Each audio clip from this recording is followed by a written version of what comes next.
I started playing around with these fabrics. And again, the offering of the clothes, the offering of the fabrics is my way of saying, okay, look, humans, look at who our kin are.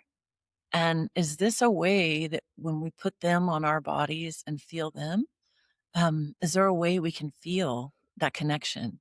So it's like taking their bodies into ours through as food, touching the skull of the badger, taking apart the body, and then in this case, wearing the semblance of the body is, for me, the most direct way I can invite others to participate in a new kind of wonder and reverence for these animals in their home, our home, the earth.